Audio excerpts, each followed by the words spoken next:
And you are mine. Yes, Jesus Christ. We are yours and you are mine. Hallelujah. Sa tuwing titignan kami ng ating Ama, ang nakikita niya ay ikaw, Panginoon. Maraming salamat. Hallelujah. Hallelujah. Palapakan mo natin ang ating Panginoon. Hallelujah. And for the first time, I want to say Happy Father's Day po sa inyong lahat, ng mga tatay, ng mga tatay at nagpapakatatay, sa lahat ng mga nanay na naging matatag. Maraming salamat po sa inyo. Happy Father's Day po sa inyo, sa mga tatay, sa mga house husband na laging nasa bahay. Happy Father's Day po sa inyo. Hallelujah! And church, I have my shirt here. Pakibasa nga po. Pakibasa nga po, church. This is Alam is a blessing. Okay po? And I want to share this with you guys kasi mahal na mahal namin ni Mrs. ang Lord Jesus Fellowship. And we are happy to say that we are pregnant. Wow! Happy Father's Day din sa akin. Hallelujah. Sa mga nakatunog, sa mga hindi nakatunog, sa mga nagtatanong bakit wala si Judy, sa mga panahon na mag-isa lang ako pupunta dito sa simbahan para mag-practice. Buntis po si Mrs. 7 weeks na po. And, wow. It's a blessing. Bago pa po kami mag-Boracay ni Mrs., nalaman na namin na buntis siya. Kaya yung Boracay namin is, isang pahinga. Kaya yung mga nakikita po sa Facebook na lagi ko pinanood na restful in peace. Kasi ang sarap na pahinga nung meron kang biyayang matanggap tapos pagpapahingahin ka ni Lord. Amen po. And I don't know, I am proud.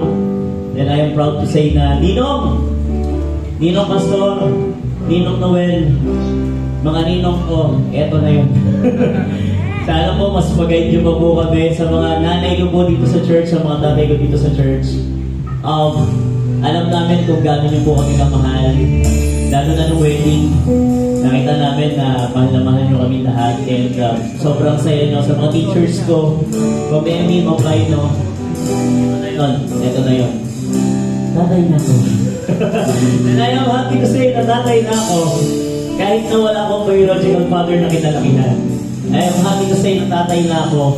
Na produkto ako ni Ireneo na naging tatay ko ang aking lolo. So, sa kanila namin unang sinabi. And pero pala talaga no, mga tatay, nakakaiyak pala talaga pag-una.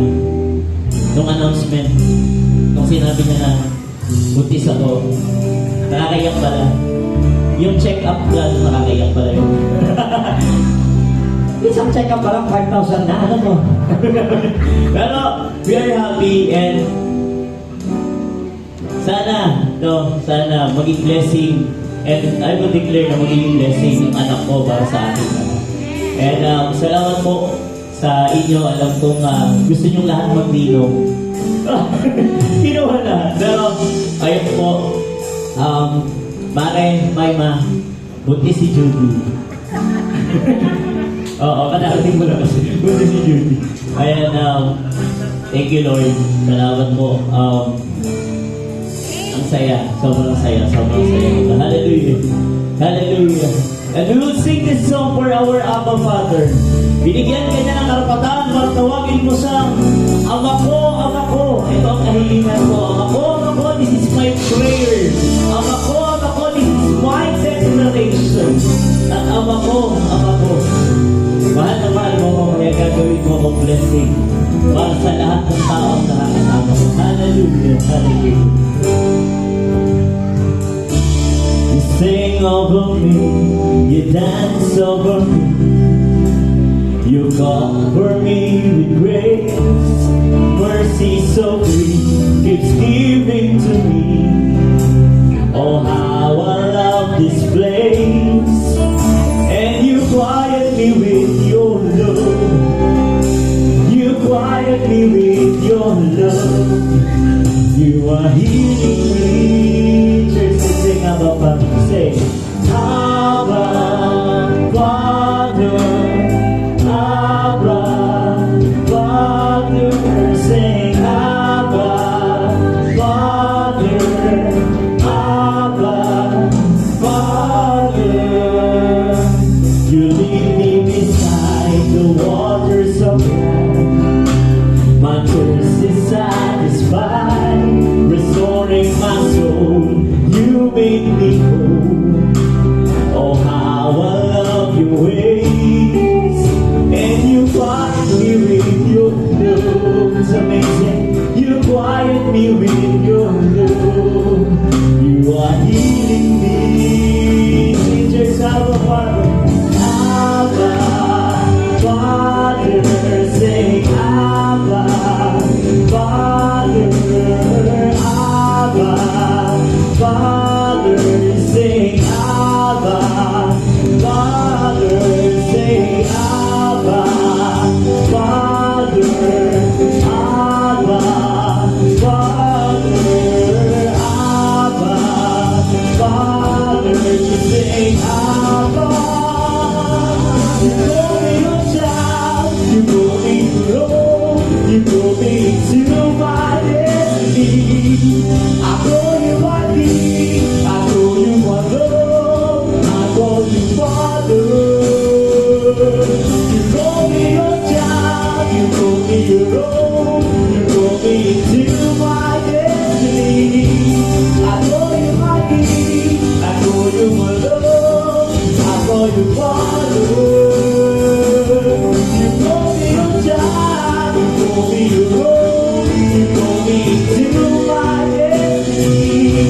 I call you my King, I call you love, I call you Father.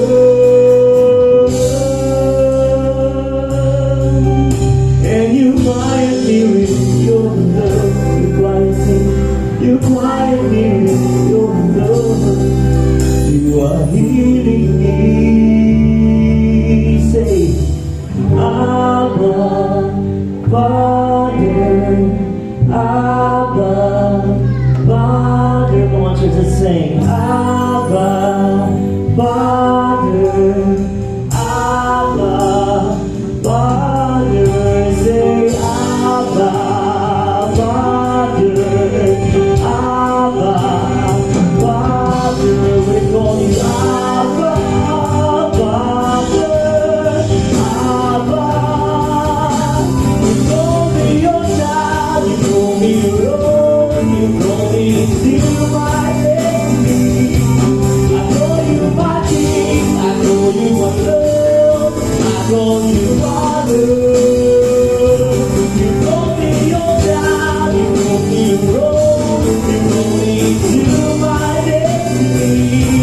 I call you my King, you call me love, I call you Father.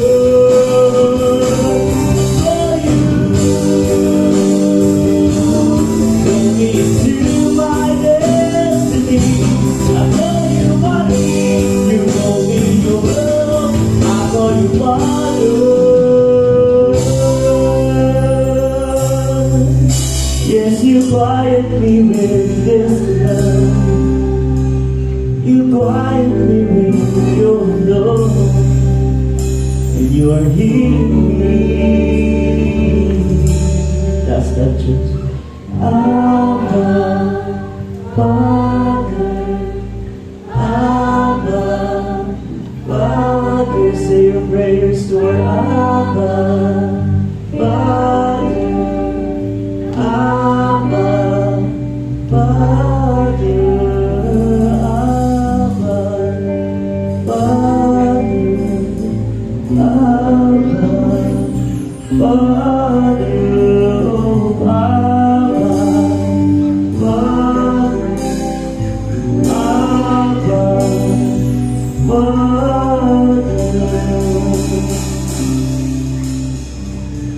Panginoon, you are our Father, Panginoon, and we are your sons and daughters.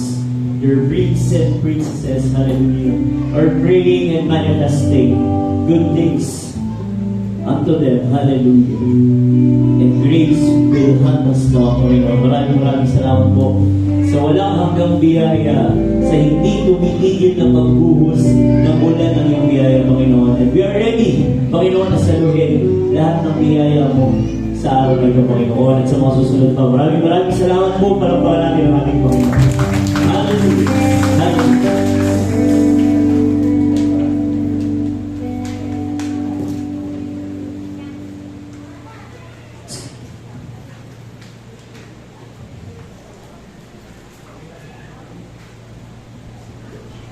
Okay, parang napakasaya ng araw na ito. Lalo na sa mga tatay. Ako, bumati na ako. Pagka ganyan, binabalikan ko pati yung mga kababata ngayon nasa US, nasa Canada, may GC kami. Yung mga kumpari ko. Binabati ko ng may halong kantsaw. Happy Father's Day sa mga may anak sa loob at sa labas. Kasi meron talaga sila. Yan naman yung lambing ko sa kanila. Okay! Alam niyo ang Panginoon, yung sinabi ni Arvin, natutuwa ako. Natutuwa ako pag gano'n yung tapos na yung message, pinag-uusapan pa. Yun eh. Ganun kami noon. Hindi yung parang nagsimba ka lang umatin. Kundi inuuwi mo yung mensahe. Ang Panginoon, bakit pumunta ang Panginoon dito sa lupa? Sa stream media o sabihin natin sa mga churches, para tubusin ang ating kasalanan, para bayaran ang ating kasalanan. Totoo naman yun, para yun sa kapayapaan natin, naligtas ka na, natubos na ang kasalanan mo. Pero yung sinabi ni atin, talagang sa simula pa lang, binabago na ng Panginoong Yesus yung mindset ng mga tao na pwedeng umupo sa mga makasalanan, na yung makasalanan ba naman hindi pwedeng magsama. Sabay sabi niya, yung salita at gawa na ginagawa niya at sinasabi niya, hindi galing sa kanya, kundi galing sa Ama. Pinapakilala niya kung sino ang Diyos. Kasi iba ang mindset ng tao sa Diyos, mabagsik, nakakatakot, sobrang madal, nakakapasok, umupusa. Pero dumating si Jesus, pinakilala ang Diyos ang Ama. Kaya noon pa man, meron ng repentance na nangyayari. Binabago ni Jesus yung isipan ng mga tao. Amen? At ganoon din tayo, may paglaya. No? May paglaya. Sa tuwing makakarinig tayo ng message pag Sunday, sino sa inyo nasasabi, yung pala yung, no? Ganun pala yung, no? Tapos may paglaya, may kapayapaan. No? Ngayon, sinabi ni Arvin kanina na, pwede bang pati ng mga pakula? Of course. No? Ang mga tongkol, of course. Kahit nakapatay ng 10, 200 ang pinatay. Wala tayo. Kung magkakaroon tayo ng pwede at hindi pwede, mga kapatid, wala tayong iniwan sa mga pariseo. No? Amen? Hallelujah. Nagiging malambot ba tayo sa kasalanan? Sabi ng iba, mga nasa labas. Nagiging malambot sa kasalanan. No, kasi natutuhan natin. It is the goodness of God that leads us to repentance. Ang pag-ibig, kabaitan ni Jesus ang babago sa tao para lumapit sa Kanya, para magsisi. Ito yung bagsik ng Diyos, lupit ng Diyos, ang aakay sa tao para magsisi. Kaya nasabi, yung uling post ko huwag niyong kukunin yung baliktad nung it is the goodness, don't take the backward, it is the goodness of God that leads us to repentance. Kuha niyo po, kabutihan ng Diyos ang umaagad, ang bait ng Diyos, ang buti ng Diyos lumalapit sa Kanya. Mga tax collector, mga publicans, mga prostitutes, mga kasama ni Jesus, baliktad. Lalo lumalapit sa Kanya. Proven na yun, mga kapatid. Sa mundo ngayon, marami nag-aalala, sinasabi nila, Pastor, baka mabuso, baka lumala, biruin nyo, prostitute na, magnanakaw na, kurap na, ganun pa. Hindi. Love never fails. 1 Corinthians 13. Yung mga nag-aalala, mga Pariseo noon. At hanggang ngayon, yung mga nag-aalala sa grace, mga Pariseo pa rin sila. Ano ka naman na? Di ba delikado yan? It is the goodness of God talaga that leads us to repentance. Pinatunayan ni Jesus yan mula simula hanggang sa krus. Mula sa simula hanggang sa krus. Amen! Okay, pangatlo na. Sino rito nakabuo na? Scandal of Grace, part na po tayo. Ano ho? Sinimulan natin yan kay Levi, kay Mateo na nagpa-party, no? Nag-invite ng mga korap, ng mga magnanakaw, at sinanuhan naman ni Jesus yung party na yon. Kaya kung merong bakuran si Levi noon, na-imagine ko kung paano tumingala, tinatanaw ng mga Pariseo, nangyayari sa loob. At ang nakita nila sa party ng mga magnanakaw, nandun si Jesus. Ano ho? Si Zaccheo, inulit yun. Si Zaccheo. Ano ho? At matinding bunga nun kay Zaccheo. Wala namang Bible study, wala prayer meeting nangyayari doon, kundi kainan lang pang mga kapatid, napatayo si Zaccheo. At nangako, yun eh, it is the goodness of God that leads us to repentance. Si Zaccheo. No? Yung iniisip natin na si Jesus dapat nagba-Bible study, abay ka nahihain lang, simple lang si Jesus. Inuuna yung needs ng tao. Amen? Hindi yung tinuruan tayo, kakatok sa gate. Alam niyo po kung saan kayo pupunta kayo. Kaya mga itinuro sa atin yun, dinurin yun. No? Okay, diretso tayo. No? May konting review para hindi natin nalilimutan. No?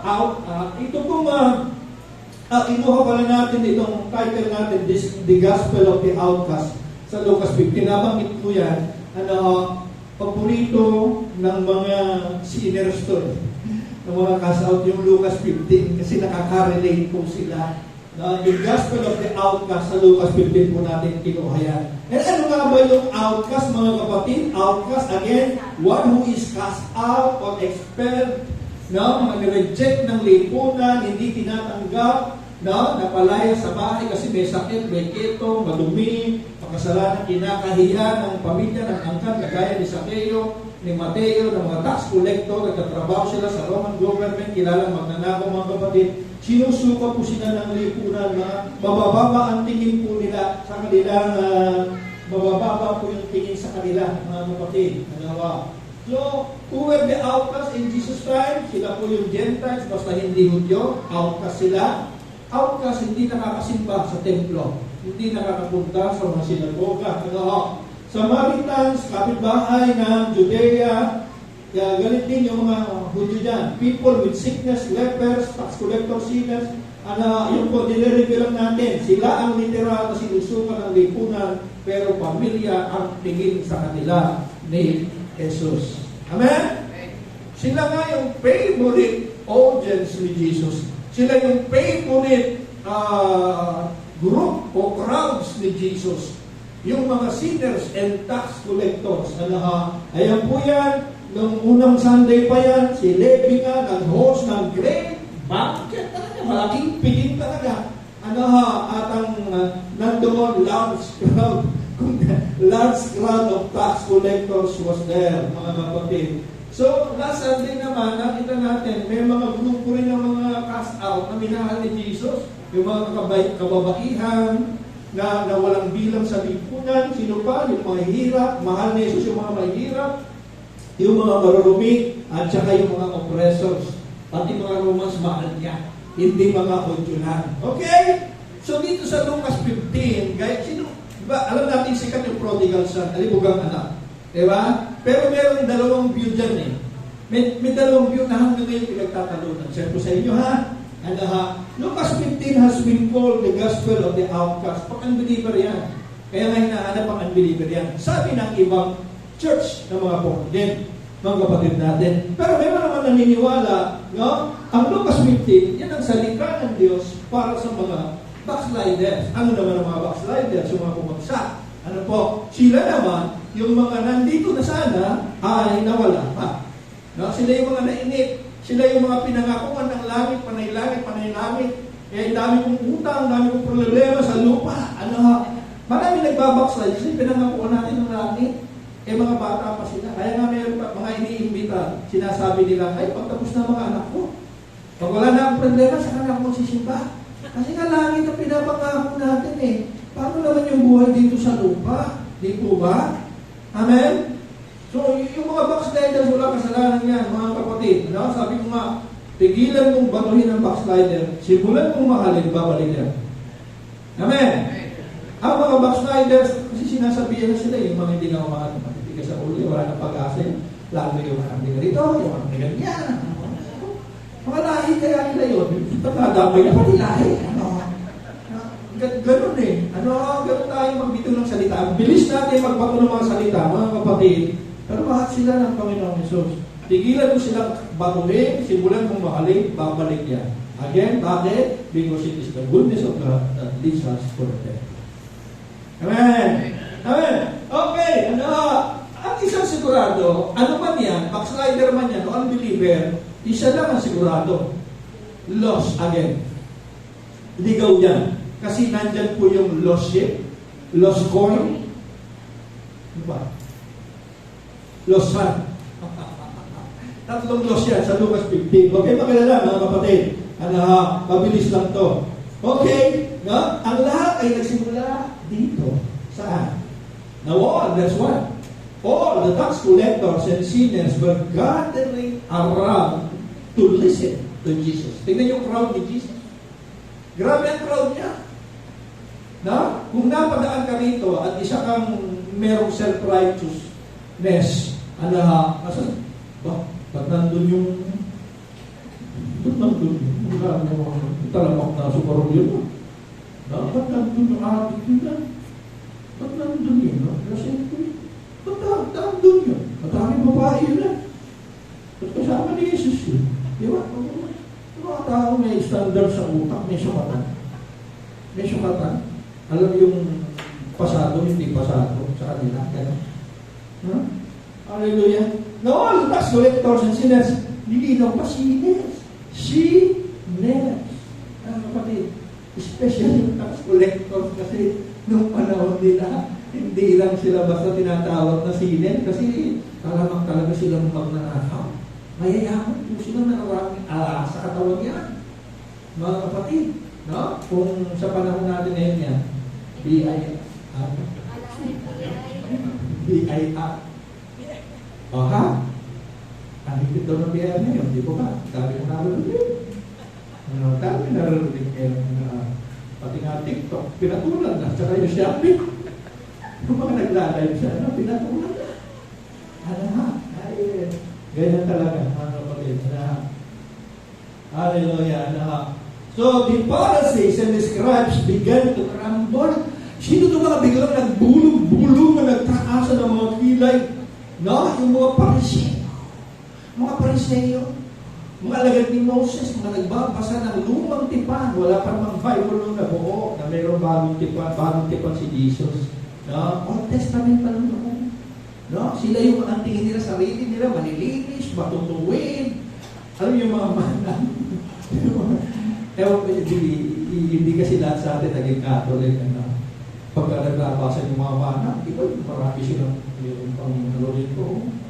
Tapos marami silang mga paraphernalia. Yung maliit, yung pasabit na paglabas ng simbahan. Ako, parang ano talaga, kapanal-banala. Huwag mong sasalingin yan. Ganon din sa pagbitaan nila sa daan. Papasok. Para bang kami nung bata kami, nakatambay lang kami sa tulay. Tapos daan yun. Mga nakasul. No? Yung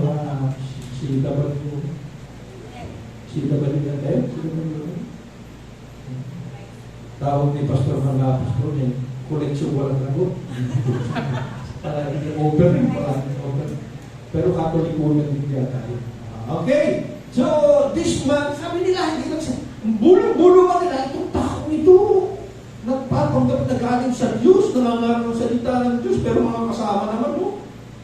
No? Mga kasama, this man welcomes sinners and eats with them. Hindi lang nakikisama. Nakikikain talaga. Si Jesus, literal na nakikikain. Kaya marami mainit na ulo na pang sa'yo noon. No? Dapat na muli, pinaratangan siyang matakaw. Personal na yun pinaratangan wala nang masabi. Matakaw at manlalasing, yun na yung akusasyon sa kanila talaga. Tinawag siyang matakaw at manlalasing.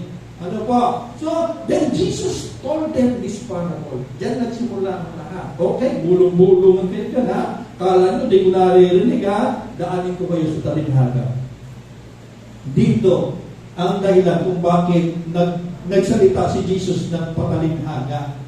The parable of the lost sheep, the parable of the lost coin, the parable of the prodigal son. Pero pinakasikat dyan, yung lost son, yung prodigal son. No? At galing lahat yan dahil sa bulong-bulungan nila, ang taong ito ay nakikikain sa mga makasalanan. Okay? Diretso tayo. Ano ang purpose ng parables? Sa Mark 2:17, ang sabi diyan ng Panginoong Yesus, dahil nagbubulungan sila palagi, ang sabi ni Jesus, narinig ninyo. Narinig yun ni Jesus, bulong-bulungan. Kaya sinagot niya ang mga ito, ang mga taong walang sakit na hindi nangangailangan ng doktor, kundi ang mga may sakit. Now, tingnan nyo to. Hindi ibig sabihin, walang sakit ang mga Pariseo. Tingnan nyo yung masunod. Magaling si Jesus Naparito ako, hindi upang tawagin ang mga tao. Matuwid. Saan daw? Matuwid sa sarili nilang paningin. Hindi matuwid sa paningin ng Diyos. Matuwid sa sarili. Kundi ang mga makasalanan. Kalamang si Jesus, okay? Bahala kayo. Tingin nyo sa sarili niya, matuwid kayo. Hindi ko kayo pupunta. Sila pupunta ako. Total, pati ako, tinatalog niyo mo. Pati nga siya, binabati ko siya. Okay, sa kanila ako. Kaya, may mga taong ganito na. Sa sobrang, pinost ko tuloy yung Bibliang maraming kulay, maraming sulat. Nakita niyo ba yun? May mga Kristiyan na doon. Ang dami na sulat ng Biblia, daming kulay. No? Yung iba, ako, gano'n din ako dati, namimila ko study ito, kulay green. Pero may nakita ako, pink, orange, dilaw, lahat ng kulay, kinukita. Pinost ko, ganyan na ang Biblia ko, judgmental ka pa nung gano'n. Gutay-gutay na yung pahina. Judgmental ka pa. Sayang lang. Huwag mo na sanang ginuguhitan at kinukulayan, mga kapatid. Amen? May mga tao, habang dumadami yung alam sa Biblia, lalo nagiging judgmental. Hindi maganda po yun, mga kapatid. Dapat lalo ka umiibig. Lalo kung nagiging katulad si Jesus. No? Na lahat ay welcome sa'yo. No? Tingnan niyo yung usapin ng LGBT. No? May mga nagsisiba pa sa atin. Wala. Bakit? Nauna na sila napasok na sa akin. Pinatulan na sila. No? Pinatulan. Ako po, hindi ako po pa rin doon sa kasal. Pero hindi ko naman sila huhusgahan. Kasi Panginoon nga ang magbabago sa kanila. Pwede kang dumalo rito, maupo yan. Bahala ka, pero huwag kang magpapakasal sa akin dahil bubunta rin kita. Ang ginawa ng tao, nandiyan gumawa ng lalaki at babae. Lalaki at babae. Pero hindi nila kasalanan yan. May mga pag-aaral po talaga sa siyensya na talagang maraming hormone silang pang babae at yung tomboy naman maraming hormone na pang lalaki. Alam niyo ba, isang dahilan kung bakit matagal din kami nag-anak? Si Ate Mylene niyo po, marami daw hormone na panlalaki. Panlalaki. Kasi, alam niyo ba si Ate Mylene yung dalaga? Balbasarado po niya. Marami. Kung di yan marami siyang marami. Pero mga ganung babae, di po ba? Pati pala yun. No? So, anong kasalanan ng bata kung pinanganak na Tapos, sa fallen world, mga batid, nung pumasok kasalanan, marami na yung mga hindi perfect. No? Meron nga, dalawang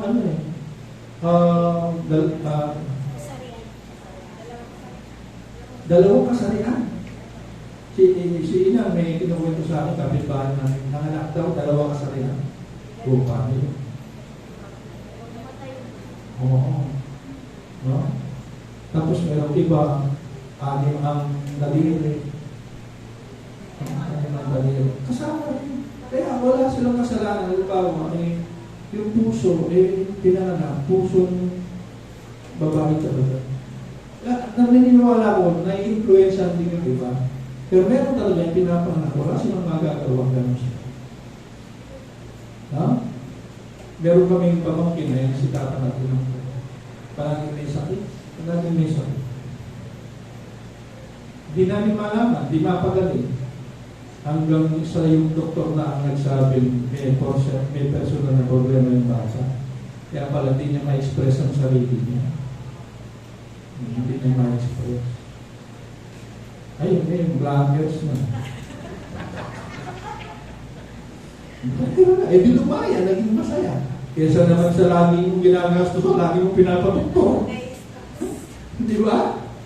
Kaya talaga, mga kapatid, so the lost coin, the lost son, yan po sila, mga kapatid. Pansinin natin itong lost na ito. Lost sila, ha? No? Sabi rito ng Panginoon, kung ang sino man sa inyo may 100 tupa at mawala ng isa, ano ang gagawin niya? Hindi ba iiwan niya ang 99 sa pastulan at hahanapin ang nawawala hanggang sa ito'y? Grabe to. Iiwan yung 99? Ha? Makita lang yung isa? Ano ba? Kapag nakita niya ito, nakita niya ang tupa, ano daw? Masaya. Masaya. Ang unang masaya, yung nakasumpong, nakakita.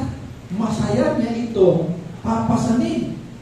No? O kaya kung ang isang babae may 10 salaping pilak at nawala ang isa, ano ang gagawin daw niya?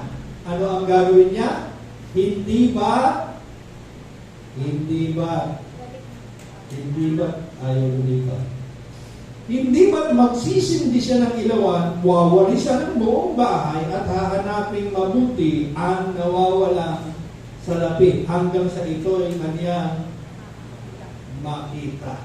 Mga kapatid, among many Christian churches, pag sinabing loss, hinirap ko to sa 2022 natin slide kasi dadaanan natin again yung loss, Lucas 15.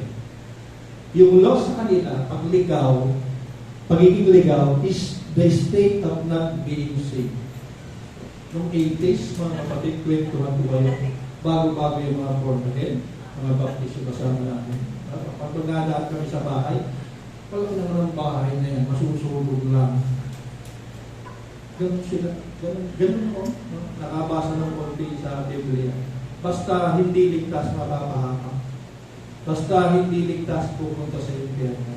Basta hindi ligtas, sinumpa, kinagagalitan ng Diyos, kinabubuotan ng Diyos, walang pag-asa. Ayan po ang loss. Definition ng loss sa kanila, mga kapatid. Loss, those who are without faith in God. Loss are bound for punishment and the object of God's wrath. Pero kasi binabanggit sa Bible na God's wrath. Ang puot ng Diyos nakatutok daw sa mga loss. Sa mga loss. Nakita niyo ba yung may Jesus? Na ang puot ng Diyos nakatutok sa mga loss. At Christian tayo, Christ. Diba? Ibig sabihin, Jesus tayo. Siya yung sinusundan natin, siya yung binagaya natin. Pero ano nangyari sa mga churches? Si Jesus, pinakita niya, hindi object ng puot ng Diyos yung mga laws. Pinupuntahan ka, pinagsasaya, pinagpapati. Mga kapatid, no? Ano nangyari sa relihiyon? Naging relihiyon talaga. Kaya yung sa atin, mga kapatid, tinawag tayong malalaya ngayon. Hindi malalaya sa naggumawa ng kasalanan, kundi malalaya sa panikalan ng relihiyon na nag-alipin sa atin noon, bawal yan. Nawawa yung una namin kaibigan na nag-born natin ng 80s. Bigla na lang, ayaw magbasa ng comics. May comics pa noon. Liwaga ang mga upuan. Ano po? Pati na nagbabasa sa tindahan kami. Bawal na. Pati comics bawal. Comics pa lang yun, no? Tapos ayaw na rin makinig sa FM. Bawal ang kantang sumipod na. Bawal pumasok sa sine. Kawawa. Bawal na rin magmaong. Puro. Lumaya. Isipin mo, lumaya ba sila? Yung mga napakahirap nun, biglang dumami yung bawal, mga kapatid, Amen? Amen mo ba? Ganun ba yung sasabihin, pinalaya na ako ni Kristo. Pinalaya ka naman talaga. Kasukutan lang, naapektuhan ka eh. Di ba? Pag nakapagsuot ng makasalanan na, sanlibutan na. Sanlibutan tawag nila. Nagbabasa ng comics, nakikinig ng radyo pang sanlibutan, yung music, sanlibutan ka na. Huwag na makiasa sa sanlibutan. O, tingnan mo, sino ang malaya talaga, yung nakakapakinig lang, nakapagsusunod na ano. Walang logic eh. Walang logic. Mga kapatid, hallelujah. So, sa talinhaga, wala tayong narinig sa talinhaga na ang mga ligaw ay sentro ng puot ng Diyos, na ang parusa ng Diyos ay nakaampa sa kanila. Tama ba sa Tagalog ba yung ampa na yun? Ready na para sa kanila, yung mga ligaw, mga kapatid. Tingnan niyo naman ang effort ng naghahanap. No? Notice the effort. Hindi ba iiwan ang sakripisyo nito? Hindi ba iiwan niya yung 99 sa pastulan at hahanapin ang nawawala hanggang sa ito'y yung salitang hanggang mukhang hindi siya titigil. Tama po ba ako? No? Hindi sinabi rito hanggang gusto niyang maghanap. Oh, hindi. No, hindi sinabi hanggang kaya niyang maghanap. No, walang sinabing ganon. Ang sinabi, hanggang sa matagpuan niya ito, hanggang sa makita niya, hanggang sa masumpungan niya, meaning hindi siya titigil hanggang hindi niya nasusumpungan yung ligaw na yun. Na isa. Kahit iwanan niya yung 99. Grabe. Amen?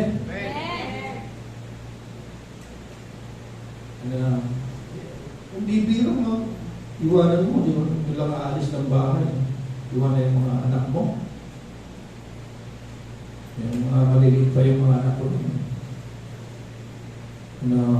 Namatayan sila ng lola. Lola ko pala yung namatay. Asa na po si lola? Kay Jesus. Kay Jesus na si lola. Pag-iiwan ngayon namin sila. Huwag kayo matakot. Diyan na kayo sa bahay. May kasama kayo. Si Jesus. Natakot sila. Kung sabihin namin, natakot sila. Natakot to. Nasa pa si Lola. Jesus din. Si Jesus kasama nila. Hindi namin nakita yun. Basta ka lang kumport ka ng kumport. Iningatan yung sinasabi mo. Kaya pala natatakot sila. Nagtataka kami. Yung sasabihin namin kasama nila si Jesus. Nakuna pala namin sinabi. Yung lola nilang namatay na kay Jesus na. Hindi tumuloy ito sila. Mga kapatid. No? Ganun yun eh. Kumisan tayo ay ganun tayo. Makapigil lang salita yung mga pastor. Salamat niyo. No? Hindi ba magsisindi siya ng ilawan, wawalisin ang buong bahay at hahanapin mabuti ang nawawalang salapi hanggang sa ito'y kanyang nakita. May na tayo sa bahay kung minsan sinusukuhan natin. Tama ba? Minsan nga nawawalang suklay lang eh, sinusukuhan ko eh. Issue lagi sa amin ang suklay. Sa inis ko nun, nabili ako sa suklay yata. Gumawa pa ako ng sabitan. Wala din. Nawawala. Yung blue, yung pink, wala. Suklay. Ewan ko sa inyo, mga kapatid. Suklay lang. Pero mga kapatid, hallelujah, the lost sheep and coin were eagerly. Pinagsikapan talaga natin. Pati yung prodigal son na ang desire na ama ay makasama to the point na nagpaparte pa at pinatay pa yung pinatabang buyan na pinapatay lang yung buyan ganon special sa special na okasyon. Pero pinatay ito sa pag-uwi ng batang suwail, sugarol, inubos sa babae at sugal, yung manang in-advance niya. Alam niyo, ibig sabihin ng advance man, nainip siya, tapos tagal mo mamatay, akin ang mana ko. Yun ang katulad nun. Yun ang katulad nun. Buhay pa, kinuha na yung mana. Pero yung ang naman, grabe. Laging nakatayo, gabi, araw, doon sa may pintuan para abangan ng anak at nung makita sinalubong. No? Yun yung kantang When God's Run. Nakita mo na ba tumakbo ang Diyos? Napatakbo ang Diyos sa isang anak na papalik. Napatakbo. At pinaliguan ng iyakap at halik. Kunin ang sandalyas, kunin ang singsing, ang balapan, mga special appeal. Pinagaluhan. Mga kapatid. Ang pinakamatindi dito, mga kapatid, nung pinatay yung pinatabang buya, may nag-aalaga doon eh. May nagpapagod doon. Yung pinatabang buya na yun, may mga humihimas-himas doon. Baka pinapakuna pa yun. Baka yun ay pinai-injectionan pa ng mga kapatid. May nagpapagod po doon yung panganay na anak. Kaya nang marinig niya, galing siya sa bukid, marinig niya, party ka ba? Dumatagundong yung bahay. Kumakalapog. Naakila pa yata ng sound system, mga kapatid. Nung party na yun, anong meron sa bahay? Malayo pa siya nagtanong. Ano meron sa bahay? Yung kapatid ng bunso umuwi, pinagsasay niya, pinagparty. Siya. Pinagparty. Di ba yun dapat? Pinalayas ulit o kaya dinala sa kamaling, gano'n yung kamaling, at pinaghampas ng 2x2 ng dapat yan, yun ang dapat niya, latayan. Pinagparty, ano ba naman? Pinagparty. Ayaw niyang pumasok. Doon lang siya sa labas ng bako. Ayaw niyang pumasok. Alam niyo sino hindi nakatiis? Yung tatay. Hindi nakatiis. Palagi niyang hindi matitiis ng tatay. Kahit wala ka sa katulitan. Hindi ka matitiis ng amang nasa langit. Amen? Happy Father's Day. Siya talaga. Yung father na sineselebrate natin. Mabuti naman. Hindi ka matitiis ng tatay natin. Na kahit wala ka sa katulitan. No? Sinuyo. Sabi ng Bible, sinuyo ng anak na nagmamaktol, kahit malamok tinitiis niya, hindi ayaw pa rin niyang pumasok. Sinabi, ano katwiran ng bunso? Buong panahon, sinunod kita. Buong panahon, sinikap kong sundin lahat ng utos mo. Pero kahit isang batang kambing, di mo ako binigyan. Parang may katwiran na ang hindi alam nito, itong anak na ito, siya ay anak, hindi ka naman alipin. Bakit kailangan mo magtrabaho para magkaroon ng batang kambing? Kaya nasabi ng ama, anak, lahat ng akin, anak, lahat ng akin ay iyo. Ay, mali, mali ng intindi yung narito yung anak, may utang alipin. Yun yung binibreak natin sa Grace Teaching. Na, tayo yung mga anak. Meeting dito ng mga pastors, discipleship. Ano masasabi ang Pastor Rene? Siguro po, iba kami kasi, ang tutok namin, sonship, hindi discipleship. Because we will grow sa pagiging son, you will grow na ang Diyos, Father mo. Amen? Pag nag-grow ka bilang anak, mag-grow ka rin na ang anak ka. Kanino ka anak? Mag-grow ka rin na ang Diyos, Tatay mo. Amen? Palakpakan natin ang Panginoon. So, pwedeng matagal ka ng Christian, utak alipin ka pa rin. Kagaya nung nagreklamo yun. Siguro sabi niya, kung alam ko lang. Lahat ng akin ay iyo. Kung alam ko lang. Baka araw-araw papalitan. Di ba? Araw-araw papalitan. Araw-araw sisid. Di ba? Hindi niya alam eh. No? Yun yung mga under the law. Gagawa ka ng mabuti, may reward. Pero sa grace, si Jesus ang may ginawang mabuti sa atin. At si Jesus pa rin ang magbigay ng reward sa atin. Si Jesus ang bida. Sa katwiran ng panganay, siya ang dito.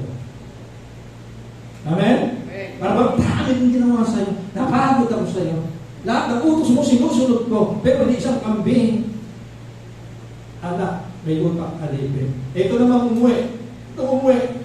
Ama, nag-asala po ako sa inyo at sa kalangitan. Huwag niyo na po ako ituring, anak. Ituring niyo na lamang po akong isa sa inyong mga alipin. Ito naman umuwi, na anak pa rin. Nagpapaka-alipin. Magsisip po ako, magsisip. Kahit alip, wala na makain eh. At sa pag-aaral natin, lumalim tayo dyan. Hindi siya bumalik para magsisi. Siya'y bumalik kasi gutom. Kumulo-ulo ang tiyan. Wala na daw makain. Mga kapatid, sa preaching sa mga churches, umuwi kasi nagsisi. Patambida siya. Hindi, aralin yung mabuti. Wala na siyang makain. At nasabi niya, ilan sa mga lipin ng aming ama na hindi kumakain ng ganito, kaning baboy. Sabi niya, hindi kumakain ng uuwi ako sa aming ama. Sapagkat, nagsisi ka na? Hindi, sapagkat kumugulo yung aming tiyan. Issue ng tiyan, mga kapatid, ang pag-uwi ng prodigal son. Pero again, kahit na iiskam mo lang, bubudulin yung ama mo. Alam mo, ama yun, di mo maloloko. Yung father to, nag-represent sa Diyos. Pero kahit bubudulin mo lang ang ama, iiskam mo lang siya, mga kapatid. Welcome. Parang niya kasi umuwi ka eh. Amen? Kakakabit ka pa rin niya. Amen? Regaluhan ka pa rin niya. Amen ba? Hindi ko alam ba't natuto tayo sa Father. Siguro. Wala na ako dito. Mga kapatid. Amen? Hindi ba natin palagpakan ng aming Father? Hallelujah! Yung gala na naghahanap. Ang sabi niya kung masumpungan yung lost sheep, rejoice. Rejoice with me. Rejoice with me. No? For I had found my lost sheep. Nung masumpungan yung lost coin, yung barya, rejoice with me, for I have found my lost coin. Take note, mga kapatid. Pero bago yan, mga kapatid, take note. No? Bago sila tinawag na lost o ligaw, may dati na silang kalagayan. Ang dati nilang kalagayan, yung tupa dating kasama ng 99. Tama po ba ako? Yung lost coin, dating kasama ng mga ibang karya. Amen? Ay isang tupang naligaw, ilaling kasama ng 99 na tupa. And then mga kapatid, ang isang sa labing pila ay dating kasama na siyang na pila. Yun ang dati nilang kalagayan, mga kapatid. At itong maganda, mga kapatid, ay anong tagal nang nawala ng coin. Yun pa rin ang value niya. Amen? Nasubukan nilang mawalan ng 5 pisong coin. Matagal na. Dahil yun doon sa bandang yun, doon siya nahulog. Inabot na ng 5 taon. Bigla mong nakita. Ay sa tagal na wala, yung 5 piso, 4 na lang. Ganun ba yun? Dahil sa tagal na wala, nabawasan ng value, mga kapatid. Mawalan ka ng 100. Pag nakita mo yan pa rin yan. In fact, kahit na yan ay tapak-tapakan, lumutin, ang value niya, 100 pa rin. Hindi ka nawawalan ng value sa Diyos. Saan ka mamasad-sad, bumagsak, yun pa rin ang tingin sa'yo. Yan pa rin ang tingin niya sa'yo. No? Iiwan nila para sa'yo. Masumpungan ko. Naku mga kapatid, kung babasahin niyo Lucas 15, hindi lang yung ama ang nagpipiesta, pati daw mga anghel. Dahil sa isang nagbalik, kaysa sa 10 na hindi nangangailangan ng pagsisisi, ang mga anghel daw sa langit, nagsasaya. Kaya parte rin sa langit. Amen! Grabe, po. Palakpakan natin ang Panginoon. Hallelujah. So, ang orihinal na kalagayan ng mga nawala ay pag-aari talaga noong nawala. Malinaw ba? Na noon pa man, pag-aari na tayo ng Diyos. Hallelujah. Kaya mga kapatid, huwag nating, lesson natin, huwag nating husgaan ang mga tao sa paniniwala man natin ay ligaw pa. Huwag natin silang tingnan bilang mga taong kinapupuotan ng Diyos. Huwag tayong maging modernong Pariseo. Amen? Mga modern Pharisees. Mga upgraded Pharisees.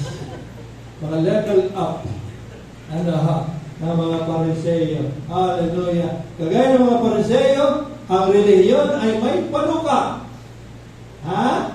Sino ang mga ligaw? Sino ang mga hindi ligaw? Sino ang katanggap-tanggap? Sino ang hindi katanggap-tanggap? Ganyan ang relihiyon, ang Pariseo. Ang totoo, ang Diyos ang naghahanap, siya rin ang tumatanggap. At may nagpapangulo. Kapag Diyos ang naghanap,